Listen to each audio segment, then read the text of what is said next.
কি করবেন? ও আজি করবেন, কথা কয় না, কথা না করলে ওয়াজ করবো না, যাওয়ার ছেলে না। কি ভাবছে যাওয়ার লেগে আসি নাকি? স্ত্রী করিয়ে থুয়ে যাবো। তাহলে এই মসজিদে মমতাজ এসে যদি গায়ান গায়, তাহলে মমতাজ একটু বাইরে বেন যে নেতারা নিয়ে এসেন ওদেরকেও তাড়াইবেন।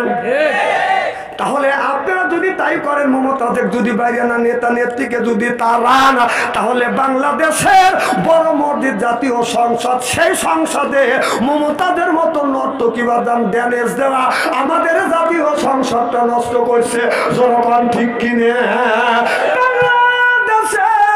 20 কোটি মানুষের যেই জায়গা বন্টন হয়, ওই জায়গা মমতা দিক দিয়ে ব্যান দিয়ে সেই সংসদ ভবনটা বাদল নষ্ট করছে।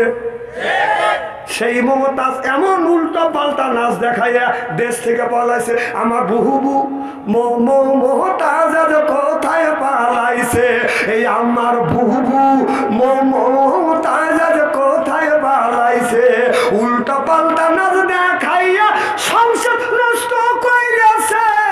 আমার বুবু মমতাজ কোথায় পালাইছে?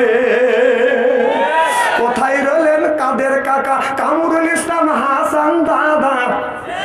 কোথায় রইলেন কাদের কাকা কামরুল ইসলাম হাসান দাদা? ও যে আবু সাইদের রক্ত দিয়া হুলি খেলেছে, ওই জনগণ রক্ত দিয়া হুলি খেলেছে। আমার বুবু মমতাজ কোথায় পালাইছে? কোথায় সাবেক প্রধানমন্ত্রী? তোমার কথা কি যে বলি, দলের মানুষ ফেলে রেখে বুবু দিল্লি পালাইছে। ওই দলের মানুষ ফেলে রেখে বুবু দিল্লি পালাইছে। আমার বুবু মমতাজ কোথায় পালাইছে? চিল্লা কম ঠিক কিনে? মা চলে গেছে, তার বেটারা চাষতলে বসে চা খায় আর মাসবে। তোর মা মরবে লেগে আসবে, ওর মা টুক করে আসবে, তোর মা টুক করে আসবে, টুক করে জেলের মধ্যে ঢুকাবো। তোর মা আসতে লেগে গেছে মামার বাড়ি।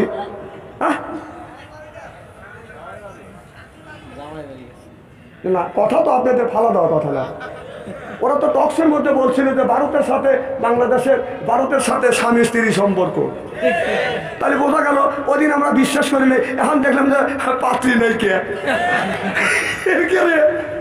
আমরা মেয়ে দেবই নি, মেয়ে চলে গেল। ঘটনাটা কি? ডাক্তার ইন্নুস চিন্তা করতেছে তুমি গেছো, ডাক্তার ইন্নুস চিন্তা করতেছে আঠুরিয়ার ফিরিয়ে বাঙালি সামনে ফিরিয়ে নেব। কয় যে আপনার 25শে মার্চ 26শে কত মাস 24শে মার্চে আসবে। তোমার মা 24শে মার্চে আসবে না তোমার মা 24শে মার্চে আনবে? আরে আসবে না তোমার মা ফিরিয়ে নেবার না বেলে আনবে। কথা মা আসতেছে, নিয়ে আসা হবে। যত ক্ষতি করছে এই জনগণের, যত ক্ষতি করছে। হাদিস শরীফের মধ্যে, কোরআনের মধ্যে আছে, কোন ব্যক্তি যদি 3 পয়সা পরিমাণ ঋণ করে যদি মারা যায়, কিয়ামতের ময়দানে 700 রাকাত নামাজের সওয়াব দেওয়া লাগবে। তুমি যে দরবেশ বাবা, মানুষের কোটি কোটি টাকা তুমি আত্মসাৎ করছো, দাঁড়িয়ে কেটে বলার লিছিলে কথা কয় না।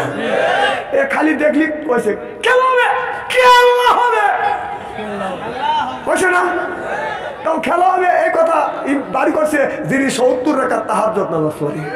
কয় রাকাত? 70 রাকাত। আমার এখন আবার টেটাস দেয়, দেশটা এখন চলে না, দেশ কি খারাপ চলতেছে। এক রাজ্যে পার্লামেন্ট মেম্বার 313 জন এবং তার উচ্চ পদের কর্মচারীরা যত ছিল, এক রাজ্যে তারা পালা গেছে। তারপরে দেশের কিচ্ছু হয় না, দেশ ঠিকই আছে। পার্লামেন্টে 313 জন মেম্বার পালাইছে, অর্থাৎ এমপি পালাইছে, ঊর্ধ্বতম কর্মকর্তারা পালাইছে। দেশ তো খারাপ হওয়ার কথা, দেশটা এখন ভালো চলতেছে। যার গার্জিয়ান না সে দেশকে দেখার কথা। আর তোরা চলে যাওয়ার পরে দেশ ভালো আছে। হেই, সে যিনি তাহাজ্জুদ নামাজ পড়ছে হে কয় খেলা হবে। পাবলিক খেলবেন লেগে যে রেডি হয়েছে আর টাকা দিয়েছে মাঠে পেল অনেকে বলেছে শালা দাড়ি কেটে বলেছে। বাংলাদেশের বিএনপি আর জামাতের উপরে যে অত্যাচার হচ্ছে, বেশিরভাগ যত আলেম ওলামার উপরে অত্যাচার হয়েছে, কোন আলেম ওলামা দাড়ি কেটে বলেছে না। তোমরাই তুমি খেলা হবে, খেলবেন লেগে পাবলিক তখন খারাপ হয়েছে, বলেছে দাড়ি কেটে বলেছে। তাহলে তোদের দাড়ি কি? আবার কয় কি আমাদের দলের লোক কি নামাজ পড়ে না? না না, তোমাদের দলের লোক নামাজ পড়ে না, আমি অস্বীকার করি। নামাজ কি ইহুদিরে পড়ে না?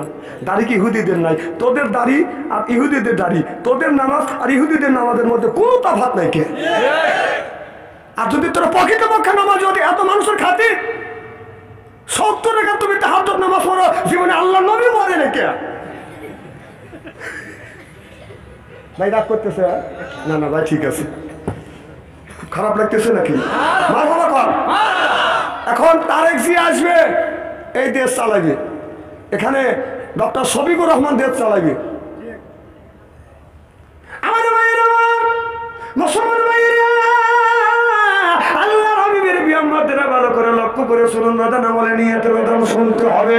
ও বাজান, এই দেশটা যদি চলে বাজান, এখন কোরআন দিয়ে বাজান দেশটা চলবে। কোরআন দিয়ে যদি দেশ চলে, এই দেশের মানুষ বাজান স্বাধীনভাবে বাজান চলাফেরা করবে। আগের কথা একটু চিন্তা করেন, যখন আমেরিক সরকার ছিল, তাদের ভিতরে যতগুলো অকর্মা মানুষ ছিল, তাদেরকে বাজান আপনার কর্ম দিছে। তাদের কর্ম দিছে, কাউকে সিএনজির ম্যানেজার বানাইছে, সিএনজির কে কি বানায়, সেন মাস্টার বানায়। এরপরে বাজার মাইক্রো গাড়ি সেন মাস্টার বানায়, এরপরে বাসের সেন মাস্টার বানাইছে, রিক্সার সেন মাস্টার বানাইছে। ওরা পালা গেছে। আবার আর এক দলের একজন বেকার মানুষ বাজার নাই, তাদেরকে আপনার সিএনজির সেন মাস্টার বানাইছে। এরপরে বাসের সেন মাস্টার, টাকের সেন মাস্টার, মাইক্রো সেন মাস্টার, রিক্সার সেন মাস্টার। যারা ইসলামী আন্দোলন করে, একটাও কিন্তু ওই সেন মাস্টারের ভিতরে নাই। কি? কারণ এরা নিজের টাকা দিয়ে রাজনীতি করে, বাবার টাকা দিয়ে রাজনীতি করে, খাওয়ার লেগে রাজনীতি করে না। আল্লাহ রসুল বলেছে এবে করা শিখো, এবে করা শিখো না। যারা এবে করা শেখে তারা কোনোদিন এবে করে না, কথা কম না কেন? আর যারা এবে করে তারা এবে করা জানে না। রসুল সাল্লাল্লাহু আলাইহি সাল্লাম বলেছে, আমরা যারা ইসলামী আন্দোলন করি, আমরা এবে করা শিখি, এবে করা জানি না, করবও না, কথা কম না কেন?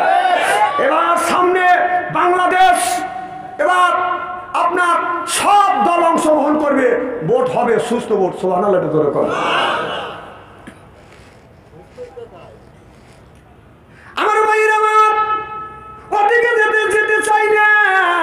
আল্লাহর নবী যখন কলেমার দাওয়াত দিলেন, লা ইলাহা ইল্লাল্লাহ, আবু জেহেল চিন্তা করলো মুহাম্মদ সাল্লাল্লাহু আলাইহি সাল্লাম এইভাবে যদি কোরআনের যদি দাওয়াত দেয়, মানুষ সব কলমা পড়ে মুসলমান হবে। এই জন্য আবু জেহেল ঘোষণা দিল, যেই জায়গা কোরআনের কথা বলবে ওই জায়গা হট্ট গন্ডগোল করো, কোরআন চলতে দেওয়া যাবে না, বলতে দেওয়া যাবে না। সেইটা আল্লাহ কোরআনের মধ্যে রেকর্ড করে রাখছে, লা তাসমাউ লিহাযাল কোরআনি ওয়ালগাউ ফি। কোরআন চলতেও দেওয়া যাবে না, বলতেও দেওয়া যাবে না। আবু জেহেল বলছিল 316 বছর পরে, 16 বছর, 1450 বছর পরে, 16 বছর আমাদের দেশে কোরআন চলতেও দেয় নাই, কোরআন বলতেও যায় নাই। যারা বলতে গেছি মাহফিল থেকে, স্টেজের থেকে আমাদের নামা দিছে। এটা হলো আবু জেহেলের স্বভাব। সিল্লাপান ঠিক কিনে এ কথা কার? না না, এটা মোল্লাকার উপরে আল্লাহ নাযিল করছে। কাজে কোরআনের মধ্যে রাজনীতি নাই। তাহলে নামাজের কথা 80 থেকে 82 জায়গা, জাকাতের কথা 30 জায়গা, না আপনার রোজার কথা 1 জায়গা, আপনার কান্নার কথাই 1 জায়গা, দিন প্রতিষ্ঠিত করবার কথা ডাইরেক্ট ইনডাইরেক্ট 903 জায়গা আল্লাহ বলছে। সুবহানাল্লাহ জোরে কর। আজকের এই মাহফিল আল্লাহর দরবারে কবুল হোক, এটা কি চান? কারা কারা চান? আমি তাকবীর দেব, হাত তুলে দেখান। নারে তাকবীর।